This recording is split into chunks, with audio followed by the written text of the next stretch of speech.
विद्यार्थी मैत्रिणींनो, आपल्याला आज गृह व्यवस्थापन या विषयाचा पहिला चॅप्टर बघायचा आहे. याच्यामध्ये पहिला जो धडा आहे आपला तो कौटुंबिक उत्पन्न याबद्दल माहिती बघायची आहे. आता कौटुंबिक उत्पन्न म्हणजे काय? सर्वसाधारणपणे उत्पन्न म्हटलं की आपल्याला मौद्रिक म्हणजे काय की मुद्रेच्या स्वरूपामध्ये. याच्यामध्ये आपल्याला कौटुंबिक उत्पन्नाचा जेव्हा आपल्याला विचार करायचा आहे तेव्हा मुद्रा उत्पन्न याचा प्रामुख्याने विचार करायचा आहे. त्याचबरोबर कुटुंबामध्ये इतर मार्गातून येणारं उत्पादन याचासुद्धा आपल्याला विचार करायचा आहे. तर सुरुवातीला आपल्याला हे लक्षात घ्यावं लागेल की कौटुंबिक उत्पन्न म्हणजे काय. सर्वसाधारणपणे कौटुंबिक उत्पन्नामध्ये पैसा, भौतिक सामुग्री, सेवा यांचा समावेश होतो आणि त्यापासून मिळणारे समाधानसुद्धा याच्यामध्ये समाविष्ट आहे. सर्वसाधारणपणे कुटुंबामध्ये वेतन मिळते, त्याचबरोबर कुटुंबाची काही प्रॉपर्टी असते, त्यानंतर स्कॉलरशिप, भेटवस्तू, गुण कौशल्य, गायन, पेंटिंग, कार्यक्रम इत्यादी ज्या गोष्टी आहे ह्या गोष्टी आपल्याला कौटुंबिक उत्पन्नाचे स्रोत म्हणून माहिती आहे. त्याचबरोबर आपण पाहतो की किचन गार्डन म्हणजे परिसरातील बाग याच्यामधून सुद्धा आपल्याला पैशाची बचत करता येऊ शकते. आता कौटुंबिक उत्पन्नासंदर्भात आपल्याला वेगवेगळ्या व्याख्या असलेल्या दिसून येतात. त्याच्यामध्ये निकेल आणि डॉर्सी यांच्यामध्ये कौटुंबिक उत्पन्न हा वस्तू, पैसा, सेवा आणि समाधान याचा असा झरा आहे की जो कुटुंबाच्या गरजा, इच्छा, जबाबदाऱ्या पूर्ण करण्याच्या दृष्टीने कुटुंबाच्या नियंत्रणामध्ये असते. त्याचप्रमाणे ग्रॉस आणि क्रॅन्डल यांनी देखील आपली व्याख्या स्पष्ट केलेली आहे. याच्यावरून आपल्या अशा गोष्टी लक्षात येतं की नुसतं कौटुंबिक उत्पन्न म्हणजेच मुद्रा उत्पन्न नाही, तर त्याच्यामध्ये इतर संसाधने, मानवीय संसाधने जे आहे याचासुद्धा समावेश होत असलेला आपल्याला दिसून येतो. तर आता उत्पन्नाचे प्रकार समजावून बघत असताना आपल्याला असं लक्षात येतं की उत्पन्नाचे 3 प्रकार पडतात. एक मौद्रिक उत्पन्न, दुसरं वास्तविक उत्पन्न, तिसरं मानसिक उत्पन्न. मौद्रिक उत्पन्न म्हणजे जे उत्पन्न आपल्याला मुद्रेच्या स्वरूपामध्ये मिळते आणि हे आपल्याला मजुरी, वेतन, घरभाडे, व्याज, नफा याच्यामध्ये आपल्याला हे दिसून येते आणि हे फार असं महत्त्वाचं साधन किंवा ज्याला आपण म्हणू की रोखीच्या स्वरूपामध्ये हे आपल्याला बघायला मिळते. मौद्रिक उत्पन्न हे आपल्याला पैसा हे एक त्याचे मोजण्याचे साधन आहे. त्यानंतर दुसरं जे आहे वास्तविक उत्पन्न. आता वास्तविक उत्पन्न म्हणजे आपल्याला असं लक्षात येईल की मनुष्याचे उत्पन्न नुसतं मुद्रेच्या स्वरूपातच न राहता याच्याशिवाय राहते घर आहे, त्याचे वस्तू, सेवा, त्यानंतर इतर मानवीय संसाधने याचासुद्धा याच्यामध्ये समावेश होतो. आणि हे जे मौद्रिक उत्पन्न आहे हे मौद्रिक उत्पन्न आपल्याला प्रत्यक्ष वास्तविक उत्पन्न, अप्रत्यक्ष वास्तविक उत्पन्न याचे 2 प्रकार झालेले आपल्याला दिसून येतात. आता प्रत्यक्ष वास्तविक उत्पन्न म्हणजे काय, तर आपण बरेचदा पाहतो की काही गोष्टी अशा असतात की त्याच्या सेवेच्या माध्यमातून आपल्याला त्या प्रत्यक्ष उत्पन्नामध्ये समाविष्ट करता येतात. याच्यामध्ये भौतिक वस्तू आहे, त्यानंतर वडिलांकडून मिळालेली प्रॉपर्टी आहे, त्यानंतर सरकारद्वारे काही सोयी सवलती आपल्याला मिळालेल्या असतात, जसं प्रकाश व्यवस्था आहे, वाहतुकीची साधनं आहे, बगीचे आहे, त्यानंतर कुटुंबातील सदस्यांनी एकमेकांना दिलेल्या सेवा आहे. याचा जो समावेश आहे हा प्रत्यक्ष वास्तविक उत्पन्नामध्ये होतो. त्यानंतर दुसरा जो आहे अप्रत्यक्ष वास्तविक उत्पन्न. आता अप्रत्यक्ष वास्तविक उत्पन्न जे आहे याच्यामध्ये काय होतं की पैशाच्या मोबदल्यामध्ये उपलब्ध असलेल्या भौतिक वस्तू आणि सेवेचा समावेश याच्यामध्ये होतो. त्यानंतर आपण पाहतो की आपण घरामध्ये नोकर वगैरे लावतो, त्यानंतर शिक्षण शुल्क देण्यासाठी, त्यानंतर दवाखान्यात पैसा खर्च करण्यासाठी हे उदाहरण आपल्याला अप्रत्यक्ष वास्तविक उत्पन्नाचे देता येईल. त्यानंतर मानसिक उत्पन्न. आता मानसिक उत्पन्न म्हणजे काय, भौतिक वस्तू, सेवा, मौद्रिक उत्पन्न, उपभोगातून मिळालेले समाधान म्हणजे मानसिक उत्पन्न होय. आणि हे जे उत्पन्न आहे, ज्याला आपण म्हणतो मानसिक समाधान वगैरे, हे काही आपल्याला मोजता येण्यासारखे नसते. परंतु आपल्या हेही लक्षात घेतलं पाहिजे की बरेचदा आपण एखादी व्यक्ती कधी काय होतं की खूप पैसा असूनही समाधानी राहत नाही, पण काही लोक जे आहे कमी पैसा असूनसुद्धा समाधानी असतात. तर याची संकल्पना आपल्याला मानसिक उत्पन्नासोबत जोडता येईल. त्यानंतर आता जे काही उत्पन्न असतं आपल्या घरामध्ये, आर्थिक बाबी ज्या असतात किंवा पैसा जे आहे, हा पैसा कुठून येतो, म्हणजे कौटुंबिक उत्पन्नाचे स्रोत कोणते आहे, ते या कौटुंबिक उत्पन्नाचे स्रोत पाहत असताना याच्यामध्ये सगळ्यात महत्त्वाचं आहे वेतन. आता वेतन म्हणजे काय, तर आपण पाहतो की वेगवेगळ्या नोकऱ्या असतात. याच्यामध्ये काही शासकीय असतात, काही निमशासकीय असतात, काही खाजगी नोकऱ्या असतात. तर ह्या नोकऱ्या ज्या आहे की जे आपल्याला पगाराच्या स्वरूपामध्ये ज्या उत्पन्न आपल्याला मिळत असतात त्याला वेतन असं म्हणतो. आणि हे जे वेतन आहे हे काही लोकांचे मासिक वेतन ठरलेले असतात. खाजगी सेवेत काम करणाऱ्याचे वेगळे वेतन असते, सरकारी सेवेत काम करणाऱ्याचे वेगळे वेतन असते. परंतु वेतन जे आहे हे मात्र दर महिन्याला मिळत असलेले आपल्याला दिसून येते. त्यानंतर मजुरी. आता मजुरी म्हणजे काय की बरेचदा आपण पाहतो की कामगार मजूर वर्ग असते की जे सकाळी जातात आणि संध्याकाळी कामावरून परत येतात. या लोकांना कधी काय होते की रोजचीसुद्धा मजुरी मिळते. कधी आपल्याला हेही पाहायला मिळते की हे लोक 8-8 दिवस म्हणजे 7 दिवस काम करतात आणि 7 दिवसाचा मोबदला त्यांना एकत्रित मिळतो. तर मजुरी जे आहे हे मजुरी ती व्यक्ती किती तास काम करते, कामाचं स्वरूप कोणचं आहे, याच्यानुसार हे मजुरी जी आहे हे निश्चित करण्यात येत असते. त्यानंतर आहे निवृत्ती वेतन. आता निवृत्ती वेतन म्हणजे काय, तर निवृत्ती वेतनामध्ये आपल्याला असं दिसून येतं की बरेचदा एका विशिष्ट कालखंडानंतर व्यक्ती जी आहे हे सेवेतून सेवानिवृत्त होत असते. आणि या सेवानिवृत्तीचं वय जे आहे, मग ते राज्य शासनाचा, केंद्र शासनाचा किंवा प्रायव्हेट कंपनीतल्या जे काही आहे त्यांच्या सेवानिवृत्तीचं वय जे आहे हे वेगवेगळं असलेलं आपल्याला दिसून येते. राज्य सरकारचा कर्मचारी साधारणतः वयाच्या 58 नंतर रिटायर होतो, तर तोच केंद्रात असेल तो वयाच्या 60 नंतर रिटायर होत असतो. तर हे जे निवृत्ती वेतन आहे हे निवृत्ती वेतनसुद्धा एक त्याचं म्हणजे काय म्हणू आपण त्याला, कुटुंबाचा स्रोत असलेला आपल्याला दिसून येते. त्याच्यानंतर घरभाडे. सर्वांना माहिती असले, समजा एखाद्या व्यक्तीकडे जर भाडेकरू असेल तर तो भाडेकरू घरमालकाला दर महिन्याला एक विशिष्ट अशी रक्कम देत असतो. आता ही विशिष्ट रक्कम कशी, समजा त्याची 1 रूम भाड्या नसेल तर साहजिकच त्याला घरभाडंही कमी राहील. एखाद्याने फ्लॅट भाड्याने घेतला असेल तर फ्लॅटचं भाडं जास्त राहील. थोडक्यात सांगायचं म्हटलं तर आपल्याला असं सांगता येईल की आपण किती रूम भाड्याने घेतो, त्याच्यानुसार घरभाडे जे आहे ते घरभाडे ठरत असते. त्याच्यानंतर या घरभाड्यामुळे त्या घरमालकाला आर्थिक मदत होत असलेली आपल्याला दिसून येते. त्यानंतर व्याज.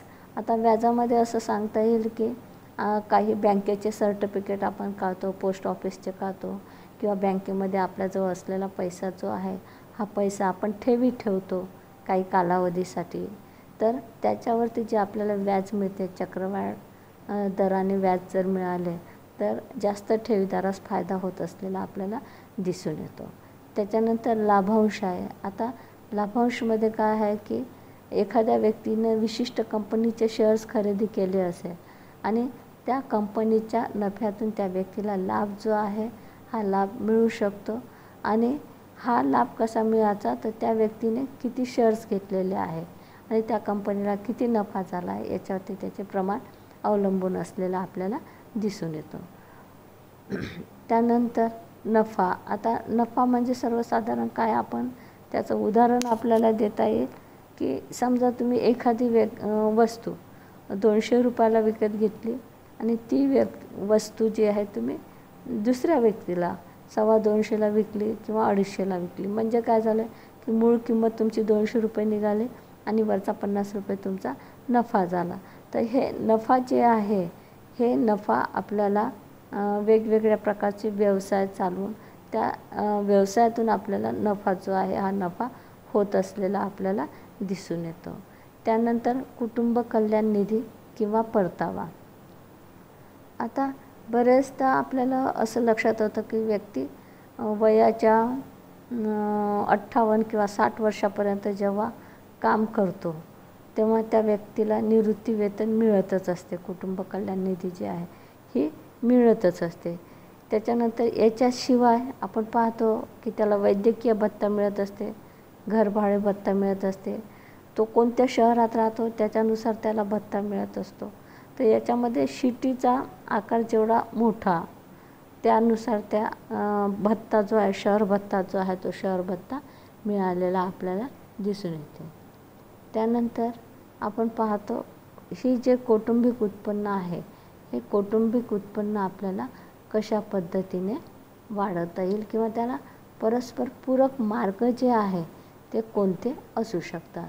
आता कौटुंबिक उत्पन्न जे आहे हे कौटुंबिक उत्पन्न वाढवून कशा पद्धतीने आपल्याला वाढवता येईल. तर याच्यामध्ये आपल्याला एक उदाहरण देता येईल की मानवीय संसाधने जे आहे याचा उपयोग करून, जसं ज्ञान, कौशल्य, योग्यता या क्षमतेचा उपयोग करून आपण कुटुंबाचे मौद्रिक उत्पन्न जे आहे ते मौद्रिक उत्पन्न आपण वाढवू शकतो.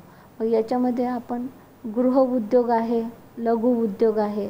याच्यामध्ये सर्वसाधारणपणे आपण पाहतो की एखादी गृहिणी असेल तर ती गृहिणी काय करते की आपल्या घरचे सगळे कामं वगैरे आटपून उरलेला फावला वेळ जे आहे त्याच्यामध्ये ते स्वेटर विणून स्वेटर सेल करू शकते.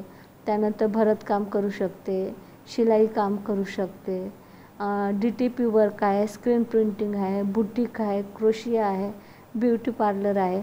अशा छोट्या छोट्या गोष्टी ज्या आहे याच्या माध्यमातून गृहिणी जी आहे ही पैसा कमवू शकते. याच्याशिवाय काही छोटे लघु उद्योग आहे, जसं साबण बनवणे, तेल काढणे, त्यानंतर वेगवेगळ्या प्रकारचे दागिने बनवले, जसे मोत्याचे दागिने किंवा ते क्रोशियाचे दागिने बनवणे, मेणबत्ती बनवणे.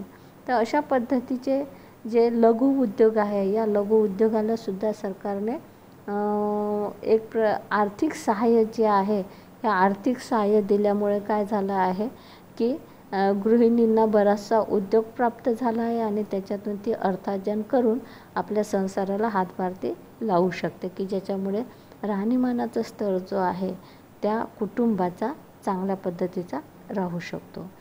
त्याच्यानंतर आहे अंशकालीन नोकरी, म्हणजे काही वेळापुरतं अर्धवेळ वगैरे काम करणे.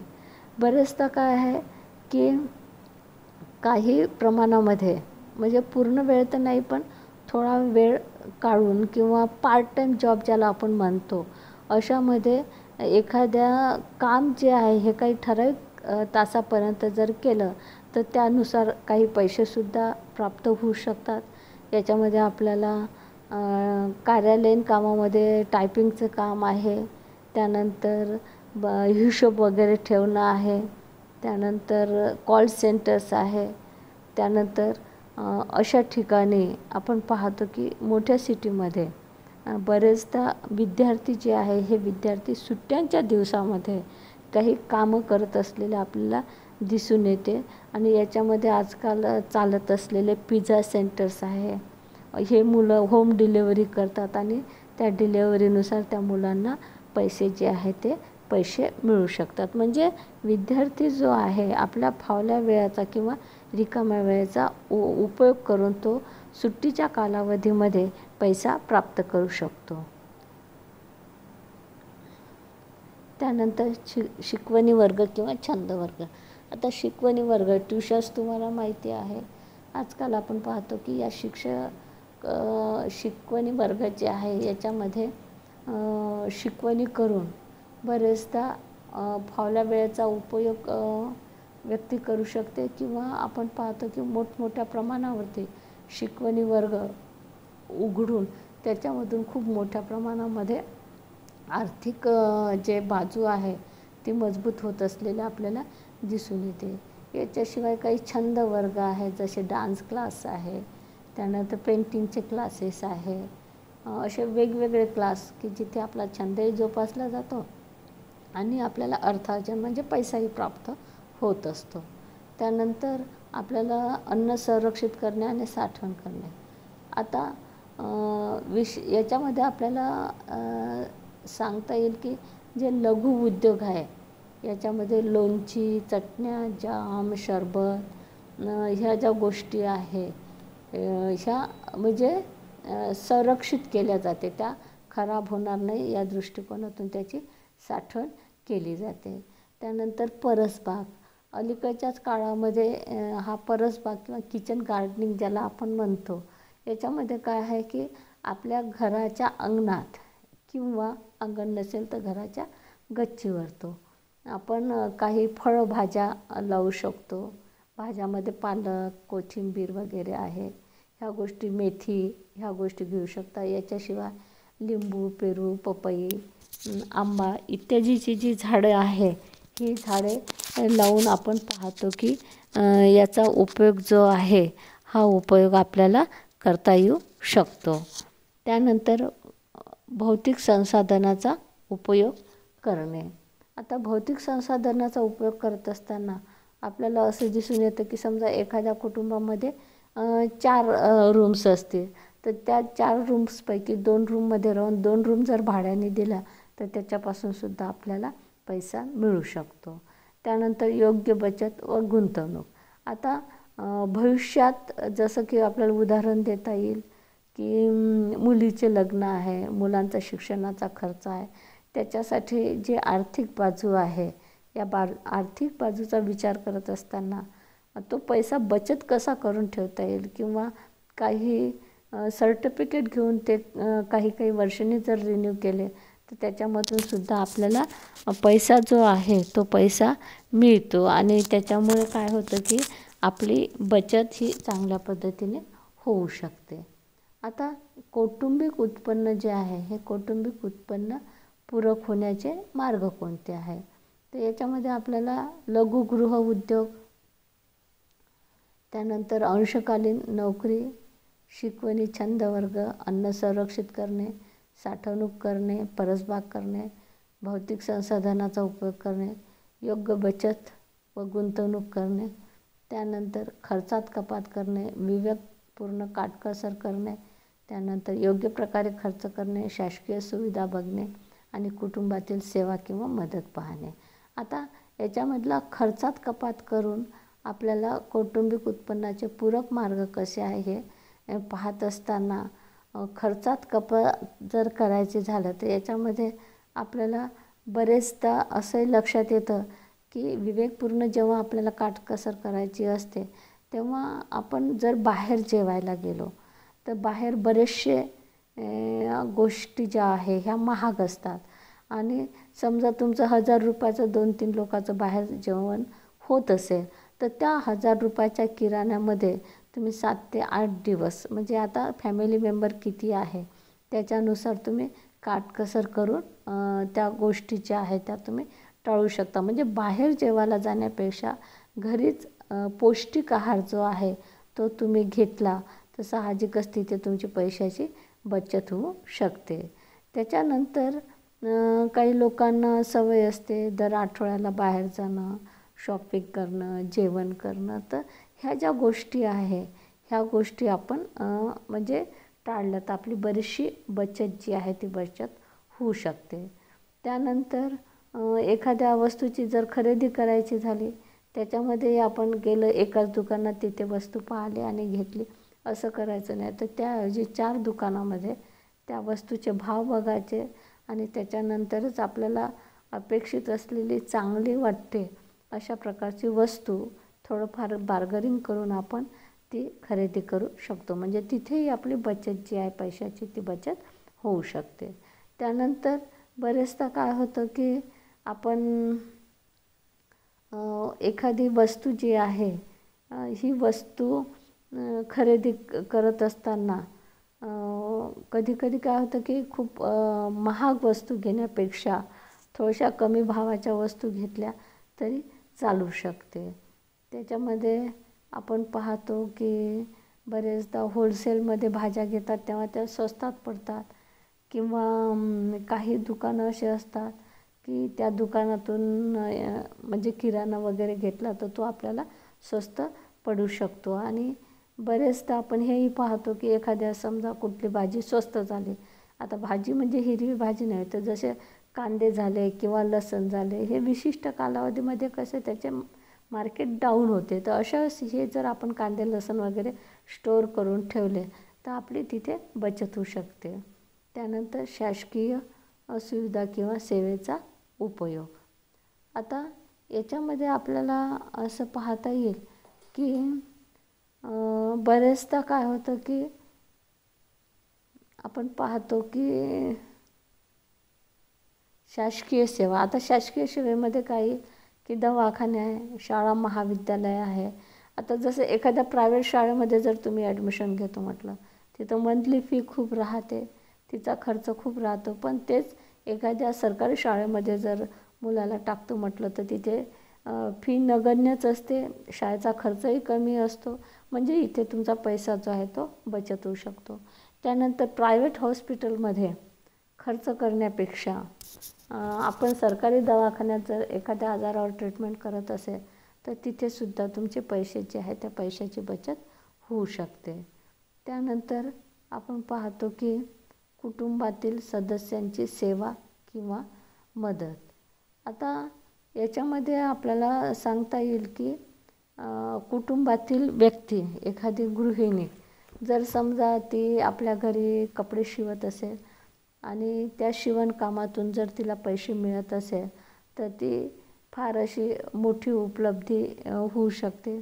ती आपल्या कुटुंबाला हातभार लावू शकते.